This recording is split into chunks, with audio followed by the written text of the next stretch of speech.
This is a quick tutorial on AniMug 1.0.3. I had a couple people ask me how it works. I know some of you have been experiencing some problems, so I think it'd be good to see how it works for my machine so you can get an idea of how to do it on yours. First thing you want to do is go and download the zip file from the forum. I already have it here on my desktop, so I'm going to open it up and extract it. You'll want to put it on the fastest hard drive you have just so it performs better, because what it's doing is it's saving images, and a lot of images, really quickly. So faster hard drive, better results. Let me close this, and we have our extracted file here. I'm going to go ahead and run BFH AniMug, and I'll close this window here. Alright, the first thing we want to look at here are the capture settings. I'll go over the settings real quick with you so you have an understanding of what they are. The frames are actually how many pictures it's going to take, how many screenshots it's going to take. If you increase this number, the capture will run longer. So if you have a long running emote that you want to capture the whole thing, you can increase this number here.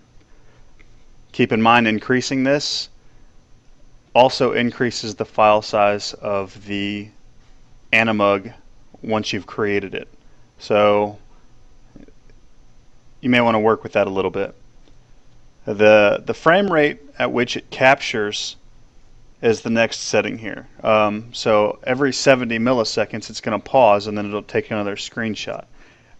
If you want a smoother motion picture, or a smoother motion animated GIF, you would actually decrease this. But doing so makes your video shorter, which means you would have to increase your frame number to make it longer. Just play with those settings, go back and forth. The default setting here works pretty well for me for short emotes. If I have longer emotes, what I'll do is I'll increase this to like 50 or 60, but I'm going to leave it at 30 for right now. Setting the max width or height, it's either or.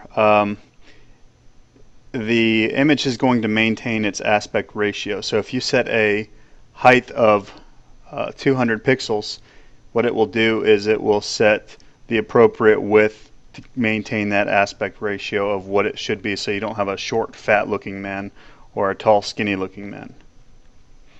But I'm going to leave these as default for right now, and what we're going to do first is go ahead and click the Start Capture button. Now you have 3 seconds here to go and click your emote, and recording's over. It was that fast. Now in the background, let me drag this over here so you can see this. In the background, what we're doing right now is actually creating these images, cleaning them up, enhancing them, removing the background. You can see it's running through the 30 images that we specified, because we specified 30 frames.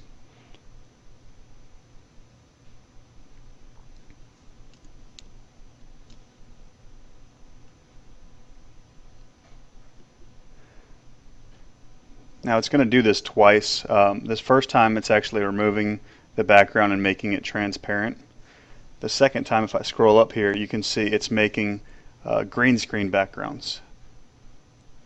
So if you guys decide to come in here later on and work with a different animated GIF creator, you can use these same pictures to do that.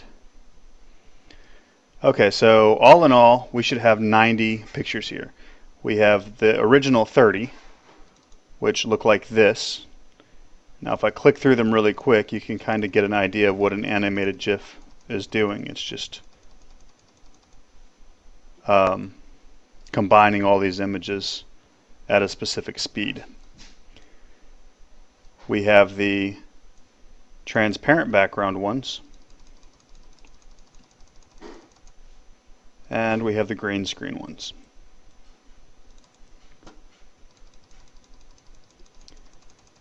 And this is just some information for you just to see how it works. I'm going to go ahead and close this. The second part to creating this GIF is actually setting up your settings on how you would like to create it. Leaving the quality at 0 is what I would recommend. If you increase this number, it actually decreases the quality.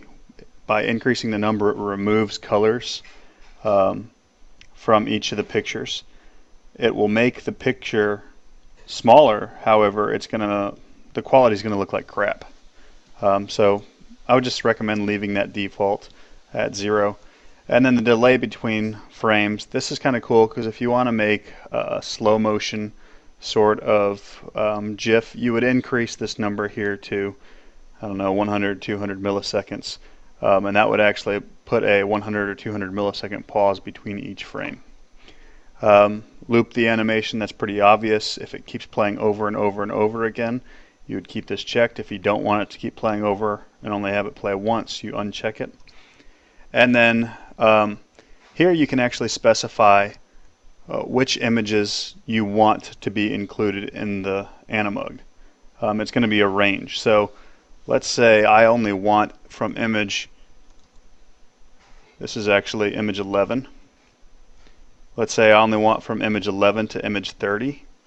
I would just type in 11 to 30. And then when we're done, we can click AniMug.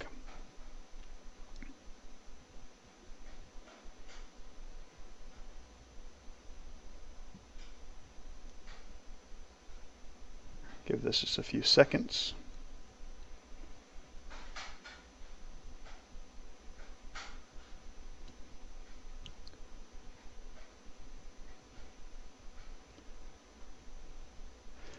And it'll open up the directory here of our animated GIF. If we open that up, let me drag it over here so you can see it. This is what we've got. So that's pretty much it. If you are experiencing problems with this, post them on the forums. I need some detail. Give me some screenshots, upload the original images, things like that. But enjoy.